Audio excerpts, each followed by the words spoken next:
സംസ്ഥാനത്തെ police സ്റ്റേഷനുകൾക്ക് paint അടിക്കാനുള്ള സർക്കുലറിൽ പ്രത്യേക കമ്പനിയുടെ പേര് പരാമർശിച്ച വിവാദത്തിലാണ് ഡിജിപി ലോക്നാഥ് ബെഹ്റയുടെ നടപടിയെ മുഖ്യമന്ത്രി നിയമസഭയിൽ ന്യായീകരിച്ചത്. പ്രത്യേക കമ്പനിയുടെ പെയിന്റ് അടിക്കണമെന്ന് നിർദ്ദേശിച്ചിട്ടില്ല.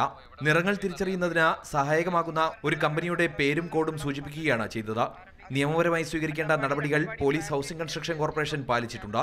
ബെഹ്റയുടെ സർക്കുലറിനെ കുറിച്ച് വിജിലൻസിന് ലഭിച്ച പരാതി സർക്കാർ പരിശോധിച്ചു വരികയാണെന്നും ചോദ്യോത്തരവേളയിൽ വി.ഡി. സതീശൻ ഉന്നയിച്ച ചോദ്യത്തിന് മുഖ്യമന്ത്രി രേഖാമൂലം മറുപടി നൽകി. ഈ സർക്കാർ അധികാരത്തിൽ വന്ന ശേഷം 71 ക്രിമിനൽ കേസുകൾ പിൻവലിച്ചതായും മുഖ്യമന്ത്രി സഭയെ അറിയിച്ചു. ഇതിൽ സർക്കാർ സ്വത്തുക്കൾ നശിപ്പിച്ച 7 കേസുകൾ ഉൾപ്പെടുന്നതായും പ്രതികളിൽ നിന്ന് നഷ്ടപരിഹാരം ഈടാക്കിയിട്ടില്ലെന്നും മുഖ്യമന്ത്രി വ്യക്തമാക്കി. KSRTC-യിൽ പെൻഷൻ പ്രായം 58 ഉയർത്താൻ ശുപാർശയുണ്ടെന്ന് ഗതാഗത മന്ത്രി തോമസ് ചാണ്ടി അറിയിച്ചു. KSRTC പുനരുദ്ധാരണത്തെക്കുറിച്ച് പഠിക്കുന്ന സുശീൽ ഖന്ന കമ്മീഷന്റെ ഈ ശുപാർശയെക്കുറിച്ച് തൊഴിലാളി സംഘടനകൾക്ക് അറിയിപ്പ് നൽകിയെന്നും മന്ത്രി രേഖാമൂലം നൽകിയ മറുപടിയിൽ വിശദീകരിച്ചു. സംസ്ഥാനത്തെ 3109 എയ്ഡഡ് സ്കൂളുകളിൽ മതിയായ വിദ്യാർത്ഥികളിൽ നിന്ന് വിദ്യാഭ്യാസ മന്ത്രി ചോദ്യോത്തരവേളയിൽ അറിയിച്ചു. മാതൃഭൂമി ന്യൂസ്, തിരുവനന്തപുരം.